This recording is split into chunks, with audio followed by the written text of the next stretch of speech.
Hi, guys. Welcome to my devotion on Defined Who God Says You Are. We are reading from the book Defined Who God Says You Are from the movie Overcomer. It's it's featured from that, inspired by it. Okay, here we go. If you've been following 1 and 2, this is number 3. Okay, we are born knowing nothing about ourselves before we launch into Real Life Academy, where new lessons are to be learned in every season. The full spectrum of what you hear, feel, and assume throughout life can both include good and bad teachers, both weird and wonderful lessons. And you will come at you from a wide variety of sources, some trustworthy and some totally unreliable. Some of your identity lessons are simple and surface. I have a freckle on my right elbow. Others are major and monumental. I've never felt loved and understood by my biological father, for example. Over time, you discover strengths you never knew you had, as well as weaknesses you long to overcome. Successes you'd like to relieve, shame that you'd like to hide and bury in the past. You accept and adapt to some of these changes, you deny and doubt others. You experience both deep and superficial relationships, and you learn epic lessons of joy and sorrow in the midst of them. Through it all, the conclusions you make become a lens through which you view yourself, your life, your circumstances, and your relationships. So, what has real life taught you about yourself? How deeply have you contemplated this issue of your own identity? Do you really know who you are? You may assume you do, which is why you may say you don't think about it that much anymore.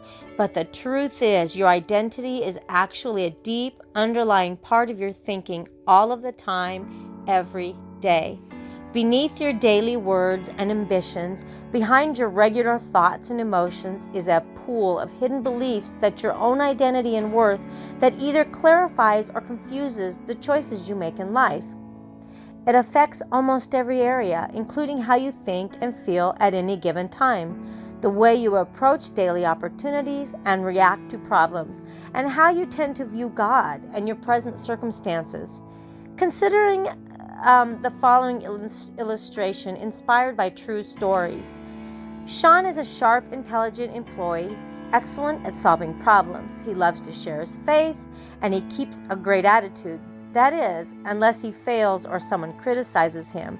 Then he panics, explodes in anger, lashes out at others, and withdraws into self-pity for days. Luann is an amazing mother to her 3 children, but when her youngest left for college, she suddenly felt like her life as a mom was over and quickly sank into an unexpected depression, including suicidal thoughts. Colby grew up in church and decided to follow God at a young age, but in his teen years, he developed a dark addiction to pornography that has enslaved him for more than a decade. He desperately wants to be used by God, but he is haunted by shame and he struggles with ongoing doubts about his own salvation. Chelsea's a beautiful Christian girl with a bright future. After being sexually assaulted on a date in college, she's been deeply broken emotionally and feels like worthless, damaged goods.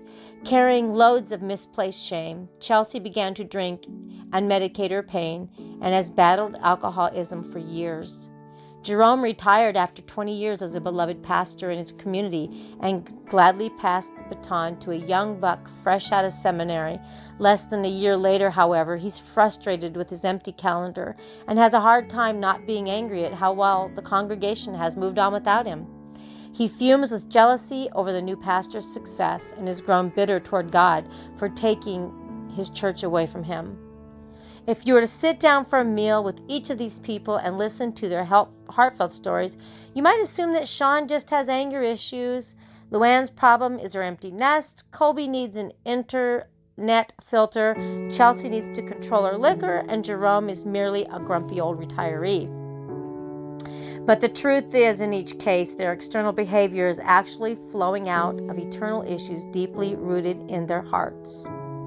I hope you guys have enjoyed the reading of today's devotion. God bless you guys and have a great night.